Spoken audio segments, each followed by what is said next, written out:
So, hello everyone. Welcome to our November webinar for the Alabama Campaign for Adolescent Sexual Health. My name is Taryn Abner, and I am the outreach coordinator at ACASH. Um, our organization envisions access to comprehensive sexual health for adolescents through Alabama, and we advance our mission to champion healthy adolescent development through medically accurate, equitable sexual health education and services. Today we have two lovely speakers who are going to talk to us today from the Knights Orchids Society. So I'm going to let you introduce yourselves and then we'll get started. Absolutely. Thank you so much, Taryn. Hi, all. To the familiar faces, I would be remiss if I didn't say how good it is to see our illustrious leadership on this call. It's a beautiful thing to have people who don't just support the work in name, but they will show up. So, TC, shout out to you, Jose, an amazing community partner representing ACLU of Alabama. It's so great to see y'all on the call. My name is Josh Baker, and I serve as the youth program coordinator for TKO. And we'll get into a little more extensive bio in just a second, but I also let Zuriel, or for today's call, as you can see by the screen name, Joshua Baker too. I'll let her go ahead and introduce herself. Hello, I'm Zuriel Hooks. I'm the HIV Linkage Navigator for TKO Society, and we'll go more into what I do also. Yes. So kicking right off, again, I want to thank y'all so deeply for the invitation. We were having some banter before everyone hopped on, just about how great it is to have an organization that is doing such radical work. As an older queer, at the ripe age of 28, I was not always 28. And I think about what it was to actualize within my identity and to learn about sex in general, right? And not having affirming spaces not only just in like the home environment, right, but in like a red state, in the Bible Belt. And so to have an organization that is doing this amazing work, as we talk about not only sexual health practices, but sexual identity, I think it is amazing to, again, just have such revolutionary workers doing this critical work. That said, what better space to talk about storytelling, right? And how important it is to how we get free. But not only just like any type of storytelling, but intersectional storytelling. So, one thing that you are going to know about us at TKO is that we are Black, trans, and queer led, serving Black, trans, and queer communities. Our mantra, we keep us safe, is very near and dear to many of us. And again, as we start to unpack what is intersectionality, right? Because that's a buzzword. A lot of people probably hear it, but don't necessarily always know how to pin it down specifically. As we talk about the role of intersectional storytelling in our activism, we find that it's not only important for how we are able to bear witness to others, but how others are able to bear witness to us. So diving right in, again, it's not necessary that you know all of our itemized details, but to give you a little orientation to who we are, how we found our way to the work. My background is in social work, so I have my bachelor's and master's in social work, concentrating in community mental health. I am currently a Ph.D. student at the University of Alabama, where in the Department of Social Psychology, my research is drum roll, Black, trans, and queer experiences, right? And so we'll talk about the different ways that storytelling can embody, right? They can embody in the way that we do things like creative writing and photography, but also in other modes like academia through research. And one of the biggest honors of my life is being able to serve as the youth program coordinator for the Knights Orchids Society. And again, our whole goal, if you remember nothing else, from this presentation is to empower our Black, trans, and queer communities through a spectrum of wellness services, right? So I may be representing a youth program, but we have an amazing faith team out here killing it, making sure that folks have the access to the affirming testing and health needs they need. Zuri could probably tell you a little bit more about Diva to Diva, another peer support group that is all about supporting the needs of our beautiful trans femme folk. And so we have a lot of great things going on over at TKO, and I'll allow Zuri to tell you a little bit about her. Well, yes. Thank you for passing it to me, Josh. You did great. um, I again, like I said earlier, I'm a HIV Linkage Navigator for TKO Society. We offer health and wellness services to those within the state of Alabama. I am a content creator, and one thing I want to, well, really give a message about my content creation and the work I do is really all about visibility. Visibility is the most important thing you can offer not only to yourself but to others, because your story is important. And that leads into also like the introduction of storytelling as well. Like everything is connected, everything is important. Um, yeah, and just by me being here today is a statement within itself, just like all of you are here with us today is a statement within itself. So thank you. Yes, thank you, Zuri. Mhm. So one thing you will know about most of our programming is that we're always probably gonna have some type of opener, right? Because I'm gonna tell you, there's one thing you need to know about me is I'm gonna tell corny jokes at this ripe age of 28. Okay, so just bear with that. But in addition to that, I always like to get people involved, right? And I know sometimes we hop on webinars and it's like it's great, like we want to go and listen, but I also gonna have y'all participate. Okay, so we're gonna get active just a little bit. So a lot of our programming workshops and initiatives are going to start off with some type of opening meditation. And so there's a quote I saw recently by Octavia Butler that has really stuck with me, and I want to read it and engage some brief dialogue for those who feel comfortable engaging some conversation. So Octavia says, there's no single answer that will solve all our future problems. There's no magic bullet. Instead, there are thousands of answers, at least. Okay? Okay, at least, right? Not a couple, at least. You can be one of them if you choose to be. So before we get into the rest of our presentation, and you can feel free to engage however you want to, whether that's coming off mute, whether that is represented in the chat, y'all want to hold it down in the chat box. I want to know, what is one way that you are attempting to be one of the answers right now for the future that we're creating? And while people are taking time to figure out, I'll kind of kick it off. Like I told y'all a little bit earlier, I am a PhD student. And so research for me is one of the big ways that I seek to be one of these answers to how we solve our future problems, right? Like, I know this is a safe space, so we can all be vulnerable with each other. We are holding a lot of heaviness right now, right? The world has been chaotic for a while, but within the span of a week, things got a bit heavier, right? And I know a lot of us are processing a lot of grief, a lot of frustration, a lot of anxiety around uncertainties about what is to come. And as unpredictable as the future may be, there is a lot of certainty in our ability to advocate for ourselves, right? And that's why we're so excited to talk about our intersectional storytelling, because they can take a lot of things away from us, but they can't take away our narrative, right? They can't take away the communal transformational power and being able to tell story to story, heart to heart. And so for me, in my research, that's one way I get to say Black trans and queer experiences matter, and not in an anecdotal way only, right? Not in just one vein, but you need to see it in the research. You need to be able to learn from these experiences, right? We need to be able to interrogate from a critical lens how a lot of these systems are working together to oppress this particular group, and how for all of us to get free, like we got to be free, right? Like our liberation struggles are interconnected. So for me, research is one way that I am choosing to be an answer to some of those future problems. Other thoughts on the call?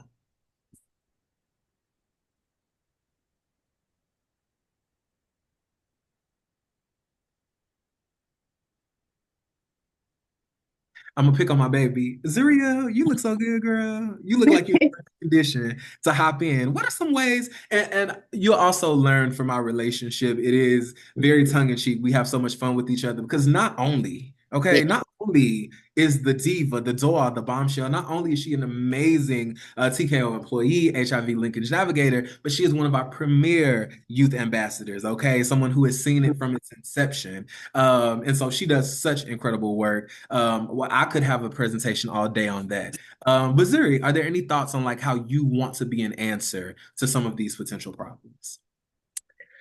Um, First things first, community. Mm, But without community, like I would say from my personal experience, without community, I don't think I would have gotten as far as I wanted it to go. There in this lifetime, there's always someone to help someone. Someone is always helping someone, is always going to be that one person to help you get to that one place. So it starts with community, because without feeling loved, and in a sense sheltered and safe and I guess confident in everything you do. Like, sometimes it can be like depleted when you lack community. So yeah. Community, I want that to be the answer. And I love that. Thank you so much for sharing that. It makes me think of the Maya Angelou poem that goes, nobody but nobody can make it alone, right? And so when we think about the powerful mobilizing force that is community, what it is to like see yourself in someone else's face, right? To hold yourself in someone else's experience, but not only that, but to exist in an environment of mutuality, right? Which is to say, when I define community, like community has to mean more than we just in a group together, right? If that's the case, you a community when you go into Walmart, you community when you hop on the bus, right? If that was it, but like community calls us to more, right? Community requires more. Community insinuates responsibility, right? Like, where am I safe? Right? Where is their reciprocity? Where is their acknowledgement? Right? I think about Bell Hooks in this expansive definition of love that is more than just nurturing and care, but it's respect, right? It's integrity. It's a whole lot of things. And so I'm so happy that you brought up community, right? Because that's going to be very important to the way we're building our stories as well. So thank you so much for that. So diving right in, can't lie to y'all, I wouldn't be me if I didn't nerd out just a little bit. So y'all, if y'all want to go look at the citations and go look these articles up, please do. But I do want us to start off with like a definitional context, right? So what is intersectional storytelling, right? Because we hear intersectionality a lot, especially in movement work, but there are certain like distinctions that have to be made and certain nuances that need to be acknowledged. So first off, intersectionality is like this analytic framework, which makes us first and foremost think about how power is shaped by the relationship between different identities that we have. Why is this important that we talk about power and privilege? Everybody has an intersecting identity, right? Everybody has a race, right? Everybody has a sexual orientation. Everybody has a gender identity, right?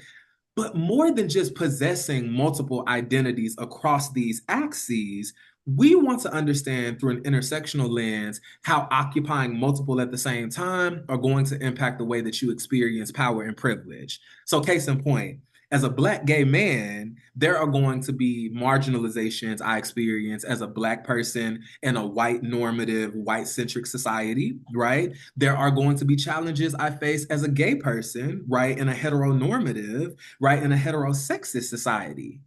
But there's privilege that I experience as a cis man, right? And that has to be acknowledged, number one, because I'm an activist, right? So, like, how am I going to sit up in this space and try to turn a blind eye to any of the privilege that I embody as a man that I know can be destructive to the communities I love and just pass go, right? But generally, from an analytic perspective, it helps us because, again, it allows us to understand that identity is a very complex construct, right? So it's not easy enough to just say you're either marginalized or you're not. The reality is that many of us exist on this continuum, right? And understanding how our identities are in communication with each other is really important for how we understand how we might occupy power in one aspect of our identity, right? But where we may be disempowered along another identity. We would be remiss to ever talk about Black queer anything, intersectionality, anything, if we do not talk about the Black women and Black feminist thinkers that have gotten us here, right? So Black feminist thought has been so generative in many ways to what we come to know now as intersectionality, but importantly has positioned us so that we understand how the simultaneity of impression informs our lives, right? And the way that you can think about this is like this, right? As a Black queer person, if you want to understand the challenges, the strengths, all of those things associated with my identity, only knowing the challenges and strengths of my Blackness is not going to be enough, right? Only understanding my queerness and those associated strengths and challenges is not going to be enough. Even if you had the understanding of both of those and you added them together, that would not be enough because what we're going to come to learn, right, when we talk about these multiple axes of oppression, whether it's Crenshaw, whether it's Collins, whether it's Beale, whether it's Hooks, is that there is this unique thing that you experience when they're both happening at the same time, right? There are particular experiences of Blackness that are distinctly different because of queerness, right? There are some experiences within a queer context that are distinctly different because they are racialized, right? So it's this simultaneity of oppression that becomes important. Not only that, but Black feminist thinkers have also centered the importance of self-definition, self-valuation, and non-traditional forms of activism. So self-definition, very straightforward, right? You get to name yourself for yourself. I don't care if they tell you blackness is depraved, if they tell you it's predatory, if they tell you it's inferior, if they tell you it's unintelligent. You get to define yourself for yourself. You get to define blackness for yourself. Self-valuation is a little different when you are given a definition, but the context may inform the way that that definition is actually accurate or not, right? One of my favorite examples would be the archetype of the angry Black woman, right? You have some people who may refute that definition entirely, but you may have some Black women who exist in that experience and they say, hell yeah, I am angry. Have you seen the state of the world? Have you seen how we hold the world on our back and we have to constantly fight and we're getting hit from here and we're getting hit from there and we're getting hit from here and we're not getting the support that we need? So, more than you just saying that I am an angry Black woman, right? Having the context of what that definition means, where it applies, what informs it is very important in understanding. Right. And finally, non traditional conceptualizations of activism. And I love this so much that we are gifted this gem from Black feminist thought because I am one of those firm believers, and Zuri can tell you, I tell my babies this all the time. You have a voice, it is powerful. You are powerful. That is a mantra that they end at the very end. I have a voice, it is powerful. I am powerful. The reason I have them say this is because we have to understand the distinction.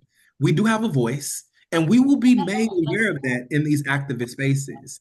And it has power, but even more than utilizing that voice to advance certain efforts, right? You, in and of yourself, have power. You, even as Zuri alluded to earlier, embodying your existence and resisting, right, these narratives by just simply existing in your political reality, right? That is a form of bravery. That is a form of activism. So activism is not always going to look like us picketing, right? It's not going to always look at us, going down to the courthouse, right? Or going down to City Hall. It's going to look very different, especially when you think about the context of constraints, right? And finally, right? So now we have a little intersectionality, we have a little Black feminist thought. Okay, well, where does storytelling come into that, right? So, number one, within a Black feminist thought context, lived experience is seen as very important to the way we come to know the world. But not only that, right? From a social work lens, from a psychology lens, narrative therapeutic techniques are this amazing set of kind of tips and techniques that allow us to really get engaged with our own personal narratives. Now, there are plenty of benefits that come from this. Number one, it allows us to separate ourselves from certain problems in our lives. Not in a maladaptive way, not in a distractional, like, oh, I don't want to deal with that, so I'm not going to do it, right? It allows us to separate ourselves in a way that allows us to be critically thoughtful of our experiences, right? In addition to feeling the things, it allows us to also think about the things. It also allows us to reauthor and reframe our own stories through many different mediums, right? Maybe you're a photographer. Maybe you are, like some of us on the call, creative writers. Maybe being able to see yourselves represented in movies and music is really important to the way you come to tell your own story. And so this reauthoring and reframing is going to be very important in how we start to build our narratives, right? As I was kind of joking with Zuriel earlier, who I am at 28 is not who I was at 18, baby. And who I was at 18 wasn't even who I was at 15, okay? And 15 wasn't who I was, let alone when I was 10, right? And so if you ask me to tell the same story, it invariably is going to be different, right? And so as time passes, as experiences are added, when we think about our intersectional identities and how they're informing the way we tell our stories, again, it is critical to think about the way we're able to reauthor and reframe our own narratives. It becomes critical in the way that we get our healing. And so I told y'all was gonna get active, and y'all are. But we're gonna give y'all a little example, okay? Y'all not gonna say we just threw you in the water, okay, and just had you swimming with no context. So Zuriel is gonna share a poetic work that she has, and I'm gonna share one as well. And we're going to walk through how our intersectional identities impact the way that we saw the world in which we created this work. And after that, we're going to give you a few minutes to explore as well, right? We're going to give you some guided prompts and a couple minutes, even if you don't want to necessarily turn it into a poem, we're just going to give you some time to like think through the prompt, maybe jot a few notes down. And for those who are comfortable, we'll come back and share. So this poem I wrote is entitled Sad Humans. My last prayer was to be a good person. The last time I prayed and the last time I believed in prayer are not the same. The last time I believed in prayer, death knew us differently, hadn't lost its manners yet. No barging in on unfinished business. My last prayer was to be a good person. The last time I prayed, there was more hate in my heart than the last time I believed in prayer. Death knows us differently now. So much so, even the living are playing, and we don't even keep our cards close to our chest. My last prayer was to be a good person. And the last time I believed in prayer, what it took to be a good person was different. What is the origin of this work, right? Like, how does my Black queerness touch this? So this poem, with respect to its origin, has been largely around my religious deconstruction, right? So I'm a preacher's kid who doesn't believe anymore, right? And so that Christian to agnostic pipeline is very interesting, right? But in that is not only the grief of what that means to kind of see the world in a different way, but I even make some allusion to some physical death losses that I've experienced as well within this poem, right? And so I'm a big person who is all about like grief-informed strategies, and I will never limit the way we experience grief to just the dimension of physical death. But at the age of 20, the preacher that made me a preacher's kid, my mother passed away. Before my mother passed away, I had never gotten the opportunity to disclose my identity, but there was, I'll say, more than enough evidence that we wasn't going for that, okay?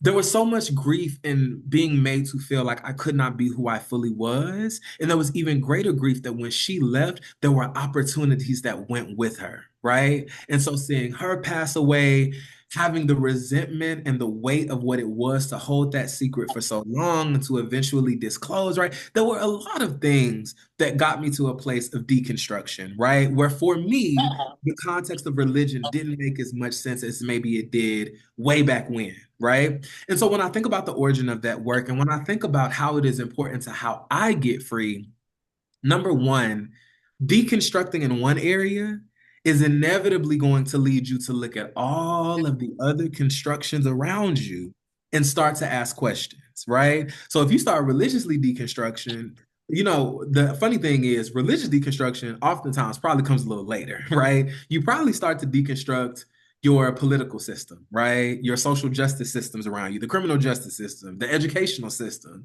right? Even social system, cultures and norms. You start to deconstruct these things and you say, some of this doesn't make sense, right? And it leads you down this rabbit hole of deconstructing a whole bunch of systems. So one thing that this poem really allowed me to do, especially within the context of my Black queerness, right? Because again, there's this focus on intersectional identity. It caused me to challenge everything that I knew about what Blackness had to be, right? In our community, right, we are no strangers to the prevalent homophobia that can exist, right, in our own Black spaces, right? You will hear sometimes from people within our spaces that we as queer folk within Black communities are seen as destructive, right, to the strength of the Black community, right, to the propagation of Black life. And so from the inside, from your own people, you will hear these ideas of what Blackness is supposed to be, right? You also think about the religious context and the spirituality that is often associated with Blackness. And so in this poem, me navigating this grief of not just losing my mom, but of losing my religion, of losing the protection of my closeted identity, this helped me get free because this was a way for me to write my grief out loud. Now, how is this important to how we get free, right? Because it's not just about my individual context. How are we collectively getting free? Going back to Zuriel's amazing point, representation, right? How many other Black folk, Black queer folk are having the same religious questions, right? The same religious deconstructions. But again, because they exist in these particular intersecting identities, they feel like they can't say this out loud. right? There's the potential that someone sees this work and they see themselves in the work, in the deconstruction. There's a chance they could see themselves in the work and see themselves in the grief of this work, right?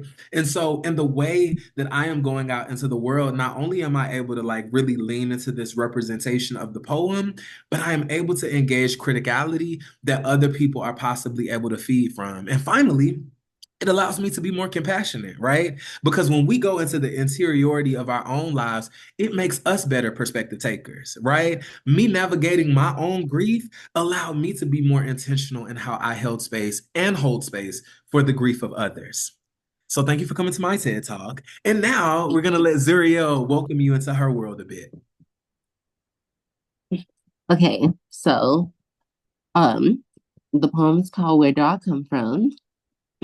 And just to summarize it a little, it's all about finding oneself or finding yourself.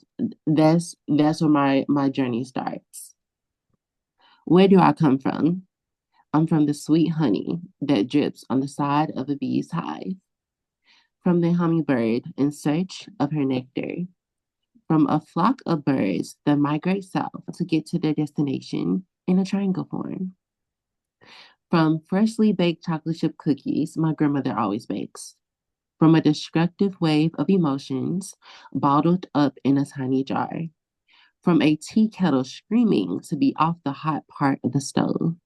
From oppression because of the uneducated. From a tarot deck of cards for seeing the near future.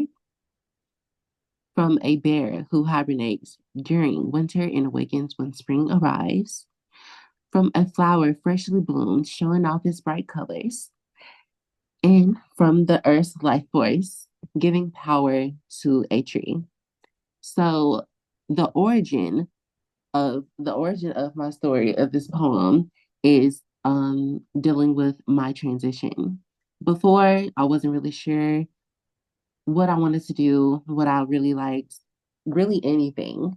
But when I started to transition, that's when my life started. And I wanted to piece together who I was, my interests, the different nuances, my obsessions, what I don't like, what I do like, what I really want to see in the near future. All those things are so important to know. When you know yourself, that's where your story begins. So that's why it was so important for me to make this poem. It just gives me an outline of, I guess you want to say, like, what's next for me? Like, what else can I add to this list? Because this poem is not even done. I have way more because my journey is just beginning. It's not over yet. Um, this work is important for me to get free. Um, because I guess I never knew what that freedom looked like before.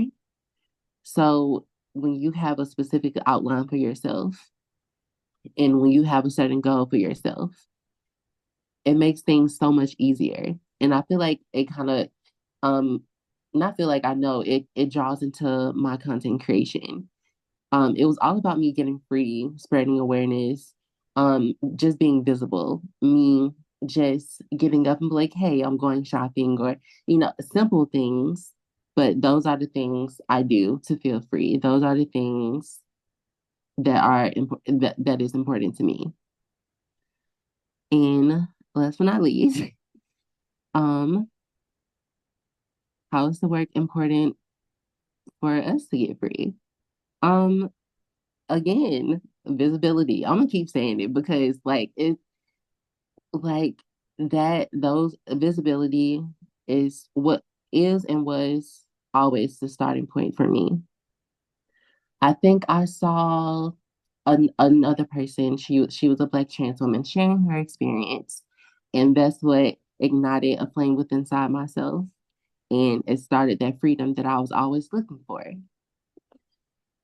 It always starts somewhere, and the story always matters, no matter who's telling their story. So Thank you so much, my darling. I am forever in awe of your talent, of your heart, of your mind, and so grateful that you choose to share it with us, right? Because that's another thing that is so powerful about when we step up to not only the power of storytelling, but the responsibility of storytelling, right? It is a privilege to engage this work. It is a privilege to be able to hone your talent and being able to capture experience that reaches the heart of people. And before we move on, there's something so powerful that you said that I love, that I love. And again, if you take nothing else except some of these like sound bites, Zuri said this list is not even done yet.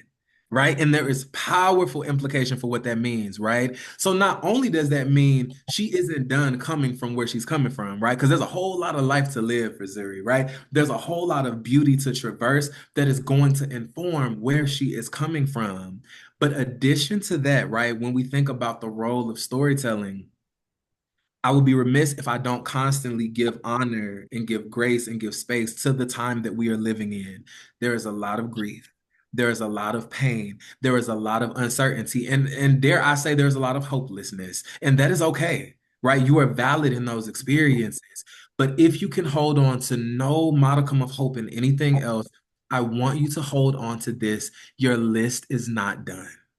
Your list is not done. Okay. Your list is not done.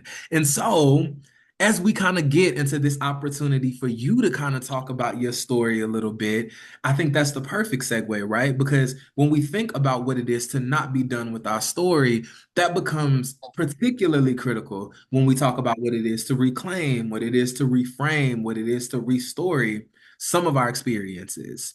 So, we're going to give you about 5 minutes and we're going to go walk through these directions. And we just want you to free write. You can do this in the form of a poem, you can do it in the form of notes, whatever you need to do. But we want you to pick between two questions. Either what is the dominant narrative of your life? And this can be in general, it could be with respect to any sector. Or, right, most timely in the space that we are in, what is the dominant narrative of your sexual health life, right? That can relate to the way that you learned about sex, the way that you learned about your sexual identity, right? Whether it be your sexual orientation, your gender identity. What is the dominant, most pervasive narrative that when you think about either of those things immediately pops up?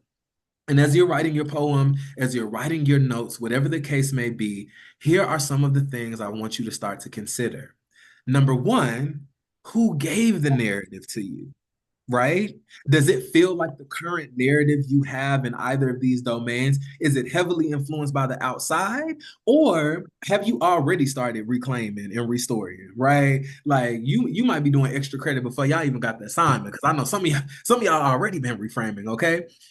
In its current iteration, this dominant narrative, have you given it more to yourself? Or is it kind of guided by these external forces? From an intersectional lens, how is this narrative seen differently or similarly through different lenses of your various intersecting social identities, right? So if you're just looking through a racial lens, what does that dominant narrative look like? If you're just looking through a sexual orientation lens, what does it look like? But also, right, when we consider the simultaneity of these identities, because you don't get to take them off, right? Maybe you have certain identities that are more world facing, right? That are more conspicuous, like racially, you can probably make some assumptions about me. If I didn't have on my hoops on, maybe you wouldn't be able to make some other assumptions, right? Some of these things are more conspicuous, some are more concealable. But the reality is, regardless of our presentation, you're never able to just take these identities off one by one, right? You occupy them at the same time. So asking yourself, how would this story look different through either of these lenses and through them all together? Also, in this narrative, kind of similarly to who gave it to you, are you autonomous or are you subjected? Right? Are you a very agentic, free will, roaming creature in the way that you look at this narrative of your life? Or are you really being constrained right now by some type of subjugation? Right? And finally, can you already see any access points for reclamation, for reframing, for restoring? Again, who I was at 28 different from who I am at 18, 15, 10, all of the things, right? So are there ways that you're living in this story now that you see potential shifts in how you embody the story, how you see the story, right? The dominant narrative that you choose may even be one that's been with you for a very long time, right? So you might have already been doing some reframing. So again, I'm gonna give us perfect. We're at 12:40. So at 12:45, we're gonna come back and we're gonna have a little discussion. And for those who are comfortable sharing, we're going to walk through a few questions. And if you're not, it's okay. Because as you can tell by now, we love to talk. So again, I'll give you about 5 minutes and we'll resume and come back for our sharing circle.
All righty, beautiful people. We are going to ask that you kind of find a comfortable spot to stop, and we are going to come back and talk a little more.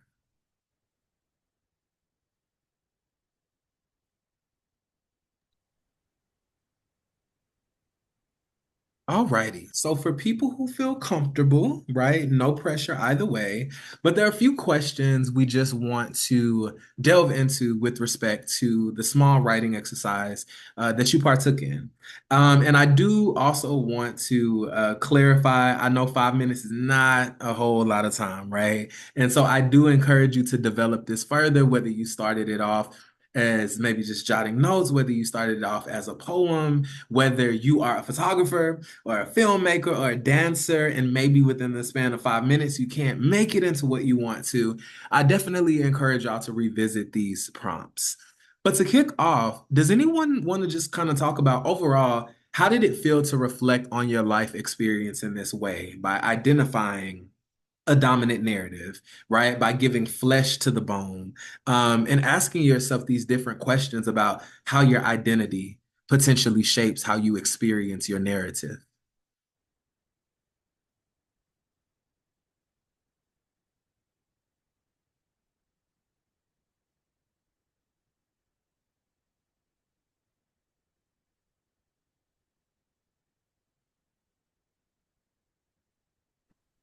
Yes. I'll share something. Hi everybody, I'm Jose.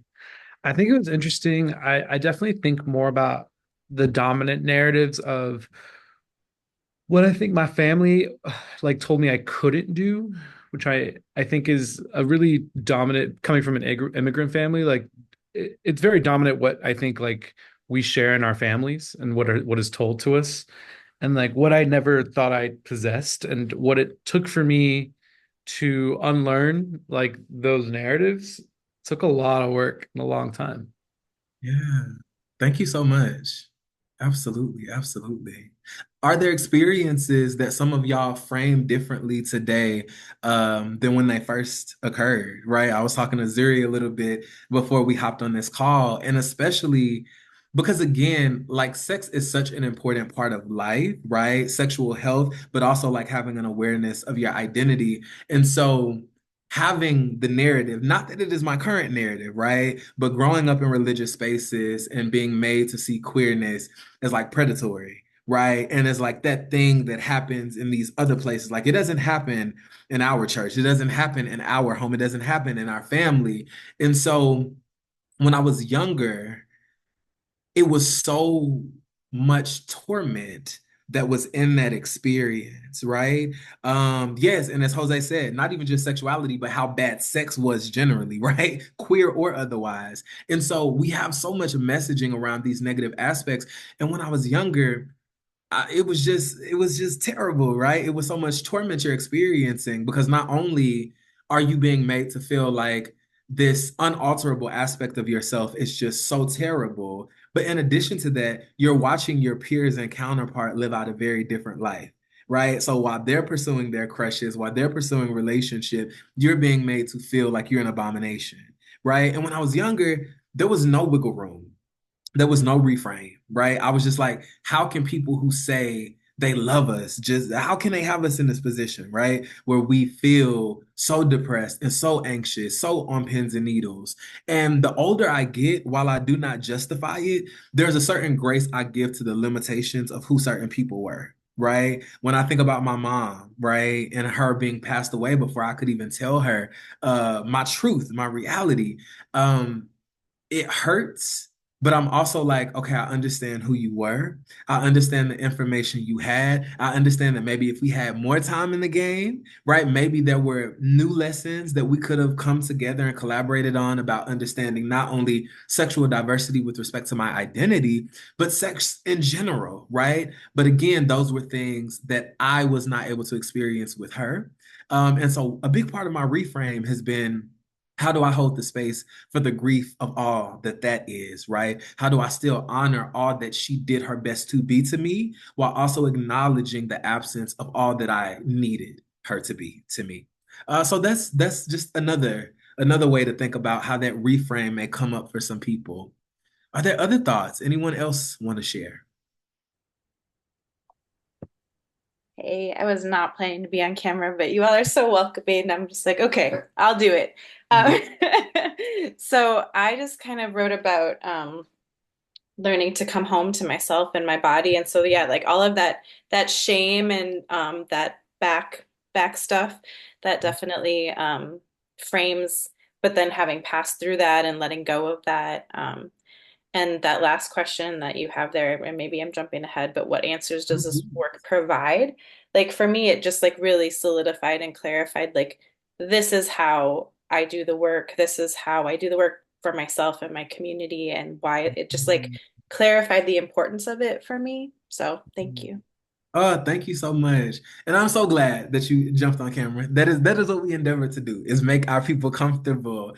And yes, there's so much power in that. And again, you just even echoing the sentiments of earlier where it's like, Zuri talking about community, right? Like us being able to get free in these contexts, us being able to navigate these stories, even as Jose beautifully said, right, how our communities are important in shaping these narratives. So like if you were to just ask me my why, right? Like, I want Black, trans, and queer folk to live full lives, right? I want Black, trans, and queer folk to live, right? Like, I want Black, trans, and queer youth to be able to get further and further and further and to get there faster than we did, right? I didn't come out until I was 22, a whole lot of unlearning to do, a whole lot of fear, a whole lot of anxiety that is carried even still. And so to look backward and to think to myself, we get to be in these amazing organizations that say from the time they are having these actualizations, there's nothing wrong with you. Right? Like I know what your mama may say, I know what the school may say, I know what an administration may say, right? I know the policy implications of what an administration may say, but you need to know that you are loved here. You need to know that there is nothing wrong with you. And as much as we can resource, right, as we say at TKL, as we can keep us safe, like as much as we can do that, we will do that. And so, absolutely, thank you so much for all of those beautiful things that you shared. All right, were there any other thoughts before we move forward a bit?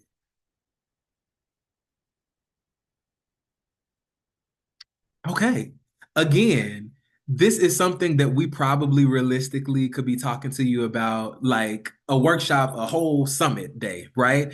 But what we want you to take again, as you think about the implications of your intersectional identity on the way you are navigating your lived experience, on the way that you are constructing this narrative, this information will be sent out. So again, we encourage you to develop these things, right? We encourage you to share this with people who might have similar interests, who might be having similar challenges, where again, they may be exposed to these very negative scripts around their identities, but they want to be able to have some form of re-empowerment, right? Some form of reclamation.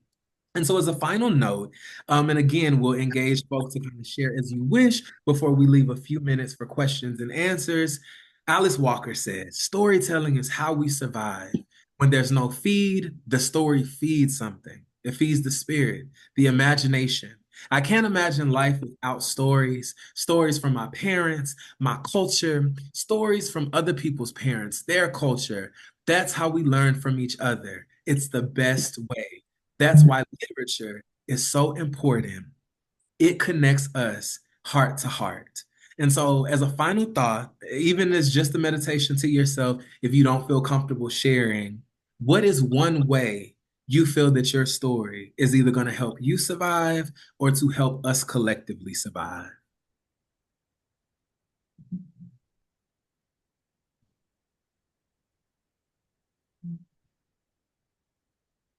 Me. I wanna go. Yeah. Okay, so how I think my story will help all of us really just get to that next level, especially with everything that is going on in the world, with the election, with rights being stripped away. Um,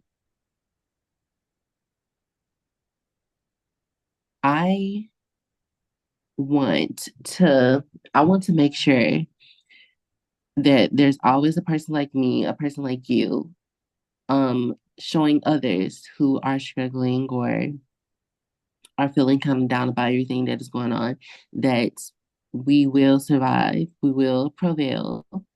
Um, and nothing and no one is gonna stop us from getting to where we are really like divinely meant to be, or whatever that destination is, we're always gonna get to that destination. There's no stopping that. Mm, So just empowering our people, gathering up and joining forces with our community, helping each other. That's what's important. Um, and just showing that visibility come once more. So yes. yeah, that's my Yes, little. I love that. You better talk that, okay? Because it's gonna be more of us, right? It's gonna be What I more say, of like we don't us. die, we multiply, okay? And we coming in strong and full force. And I love again the way that you, because I'm always give you your flowers, Zuriella, the doll, the goddess. I am just so grateful for the language that you are able to give to folks just by being you. You know what I'm saying? And thinking about the language you gave us earlier, again, of this list that is not done, and that's so much power that you have just said, even in what you said about how we survive and how you're encouraging others like to keep going. There will be more of us, right? There will be more advocates that are out here that are able to tell our stories, that are able to connect to people that aren't only able to accept but to celebrate, right? Because I'm one of those kind of people that's like, there's rejection, right, which is terrible, but then also tolerance ain't that amazing, right? Acceptance is kind of cool, but she's not the best she could be, right? I want celebration, right? More than acceptance. I want folks to feel celebrated in the way that they're diversely showing up in this world. Yes, for my people in the chat, Anna says, giving hope that shame and fear can be released, yes, and joy can be found through connection to herself, the earth, the community. Yes, that is powerful. Christina, I hope that my story lets young people know that there's at least one adult in their corner. Yes, just one, right? And we know that there are more, but the idea that even if you think about some of our experiences, right, where we were looking for that one and we didn't know if there was that safe one in the room. And that is, again, kind of summatively such a beautiful opportunity that exists in this work that we do. We are able to proudly say that we are the safe person in the room, right? Even in the midst of legislation, in the midst of political terrorism, where in certain places people are even being encouraged to like out their students, we get to be the counter to that, right? Because we hear those stories and they are discouraging, but always know we have this amazing opportunity to exist as a counter to all of those challenges. And so finally, again, I wish we could be here all day with y'all because y'all know we can get into some things, okay? This could be much longer. But with that said, we do want to leave the last couple of minutes for any questions and answers that may be outstanding.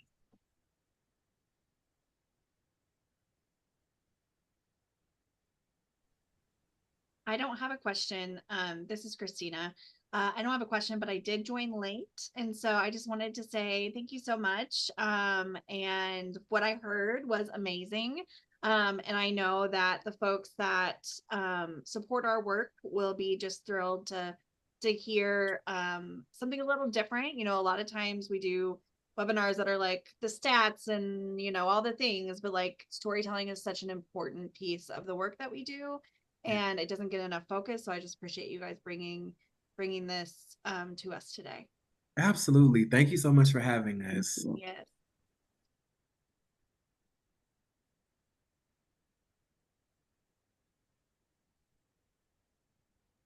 I'll also say thank you guys so much for speaking. I really, really enjoyed it today. I wish when I was younger that's like being being also being queer. I didn't realize until I was also in my 20s. Um, but having that space and having that community to talk to people and really listen and hope that my story and other people's stories matter and they help continue with the next generation of people knowing that they have safe people, have a safe community, and knowing that we're not going anywhere and Absolutely. that we're still can be strong and courageous and continue this fight forward. So thank you. Yes, thank you so much. And again, I would be remiss if I did not give y'all your flowers because again, this is radical work to be in the South, okay? To be in the Black Belt, speaking truth to power and saying, again, abstinence is not the only thing that, you know, adolescents are going to receive, right? Like we have to be able to meet folk where they are.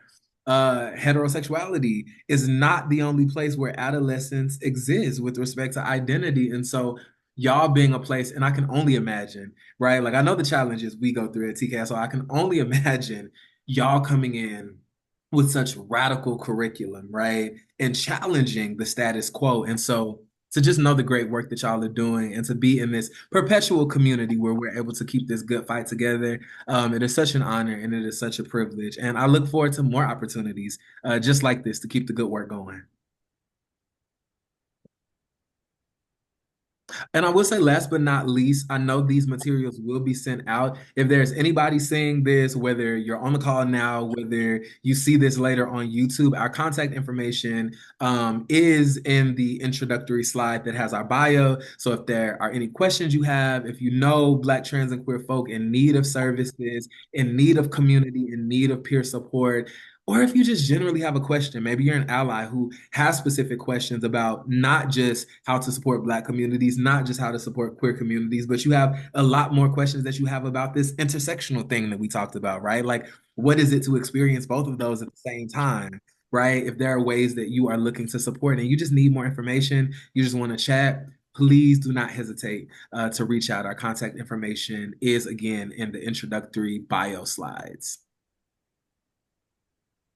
Amazing. Thank you so much. I also just redropped in the chat the evaluation for today's webinar. If folks that have been here could fill that out, that gives us an opportunity to learn more about what y'all want to learn about and also to give feedback to speakers and to ourselves.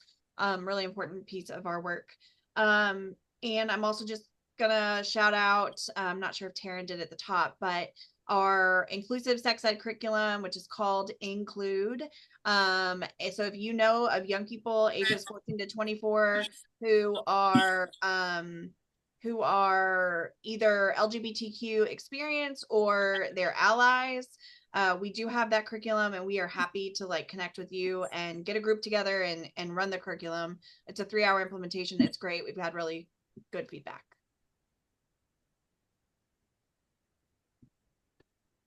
And with that, I think we're done for today. Thank you all so much for being here. Fabulous. Thank you so much for having us. Thank you for having us. Thanks, y'all. Bye. Bye. Bye. Thank you. Thank you so much. Bye, you guys. Have a wonderful day. Yes, Likewise.